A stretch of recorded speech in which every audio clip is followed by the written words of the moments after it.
मैं अभी आप लोगों के साथ एक बहुत जरूरी बात करने वाला हूं, और बात जरूरी इसलिए है कि वो हमारे देश से संबंधित है। नितिन गडकरी जी, जो कि केंद्रीय मंत्री हैं बीजेपी में, मैंने शुरू से ये बात कही है और मैं खुद इस बात का कायल हूं कि नितिन गडकरी जी एक साफ सुथरे छवि के इंसान हैं, और गलत अगर उनकी पार्टी में भी कोई करता है तो उंगली उठाते हैं, बोलते हैं। नितिन गडकरी जी ने एक बहुत ही जबरदस्त बात बोली है, और कहीं ना कहीं ये बात बहुत ही गहराई के साथ चिंतन मनन की बात है। उन्होंने कहा है कि समाज में कुछ लोग ऐसे भी होने चाहिए जो सरकार पे केस कर सकें। अगर सिस्टम में अनुशासन चाहिए तो सरकार के खिलाफ अदालत का सहारा लेना जरूरी है।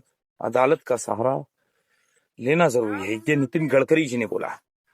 नितिन गडकरी जी की इस बात को अगर हम लोग वर्णन करें, इसका को एनालाइज करने की कोशिश करें, तो समझ में ये आएगी बात कि अगर देश में करप्शन बढ़ रहा है या कहीं पे भी करप्शन निचले स्तर पर भी है या बहुत हाई लेवल पर भी है, तो कहीं ना कहीं उसके लिए आम जनता भी, पब्लिक भी, और पब्लिक की वो लोग, पब्लिक के बीच में बैठे हुए लोग जो काफी बुद्धिजीवी किस्म के लोग हैं, वो लोग भी जिम्मेदार हैं।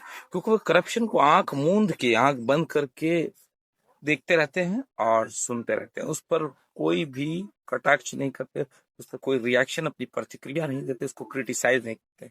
और कोर्ट जाना और पुलिस स्टेशन जाना तो बहुत दूर की बात है।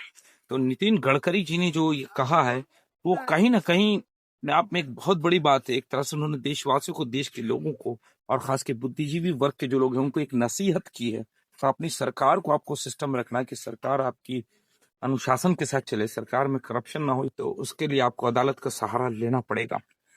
और नितिन गडकरी जी की इस बात का हम सभी अभिवादन करते हैं, स्वागत करते हैं और अप्रिशिएट करते हैं उनकी इस बात को, क्योंकि ये बात कहीं ना कहीं भारत के भविष्य के लिए बहुत ही मुफीद है और लाभकारी है।